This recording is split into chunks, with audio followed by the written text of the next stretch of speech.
to make these the more efficient one, that's gonna take a long period of time. Because I remember you saying like when they do this genetic engineering, like when they like mix DNA from another animal with a human being, he said that if you want to see effects, it has to take a while for nature to basically take its course. Well, if you look at the time they've allotted for themselves, the northern hemisphere is to be done with by 2062. So you're dealing with 50 years, 54 years there, basically, 53 years.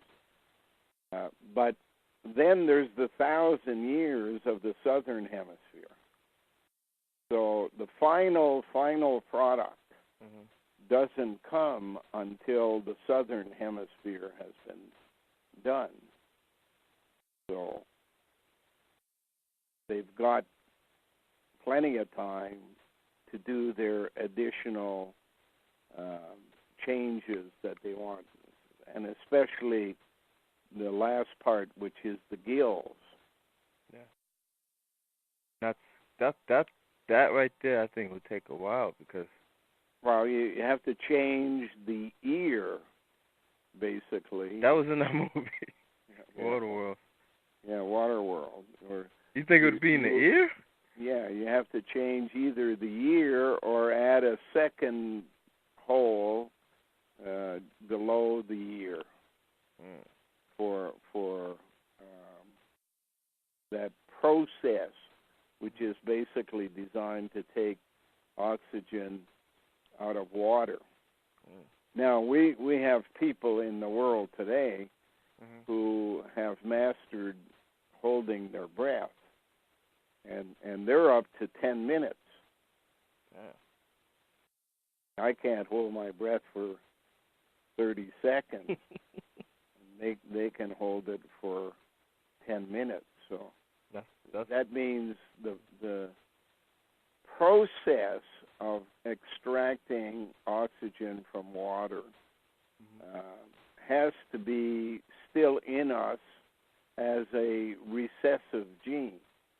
And it's a matter of reactivating things that were operational when we were eels at one time in the past, for example. How do you reactivate a gene?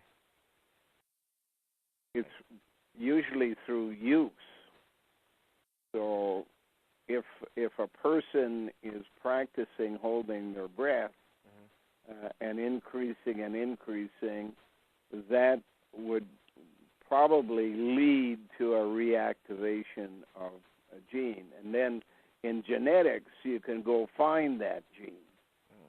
And then you can have a procedure, a genetic procedure to make it repeat that and come out as a prime operating mechanism.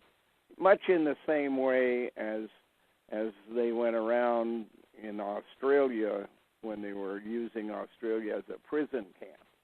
And since a lot of the people who were sent there were mass murderers, for example, or serial rapists or something, knowing what the person had done and then going in and looking through the DNA, through the genome of 5 or 6 or 20 of these mass murderers, you could locate the one gene that would be operational in them, compare it to normal people, see how in normal people that is recessed and not operational, so you know what you're dealing with.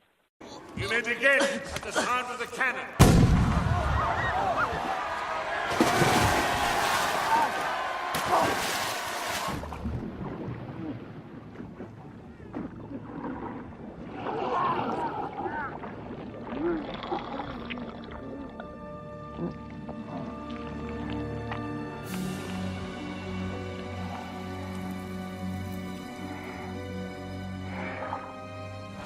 What's the matter with him?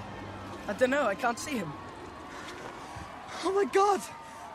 I've killed Harry Potter. Yeah!